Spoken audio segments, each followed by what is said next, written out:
Dr. Chen Wei. I'm currently working as a senior family physician. So we have two questions for you today. First question is, the key to good health is lifestyle rather than medicine. What are your views? That's definitely true. A lot of times when we see patients in the clinic itself, we would want them to actually first change their lifestyle. For example, if the patient comes in, say, with a high cholesterol problem, normally I would tell them, for example, that it's a test that they have failed, right? And they would need to go back and train a little bit harder to change the results. And that would mean in terms of lifestyle, right? If they would need additional help, right, that would be the medication. So a lot of times, some patients actually take the medication and they think that they don't need to change their lifestyle. And so they can actually continue the bad lifestyle, and I think what they do just by the medication. It doesn't work that way. So we also have patients who we have successfully weaned off medication just by changing their lifestyle. So I've got a young patient in her 20s, very overweight. She came in with hypertension as well as high cholesterol. And when she found out she was diabetic, that completely turned her whole world around. And she decided to change her lifestyle.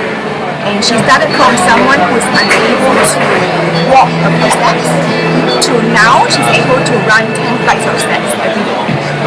And she has lost her weight from 120 kilos to 60. And she's off all her medication, and she's no longer hypertensive nor has any cholesterol problems. So what do you think are examples of a good lifestyle?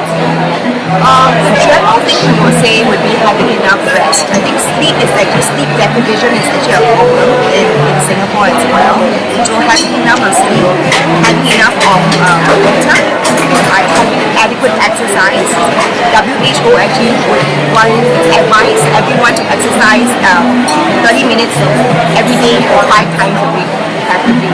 So in the Health Promotion Board recently, we've been actually getting patients to go on tracking their steps, to walk about 10,000 steps per day. So that type of exercise, I think generally will have some form of impact in prevention health, prevention of illnesses, as well as to work synergistic with the medication in terms of patients who actually have metabolic problems. Do you believe that medication and a good lifestyle must work hand in hand in order to achieve a balance in our lives? In a way, yes. For patients, we find that genetically they are predisposed to having certain problems.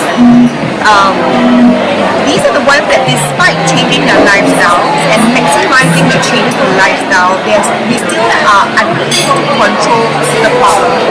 And medication will have to come in for that, for sure. So it's not to all the patients, but yes, to certain patients that get maxed out on their lifestyle changes. Thank you for your views.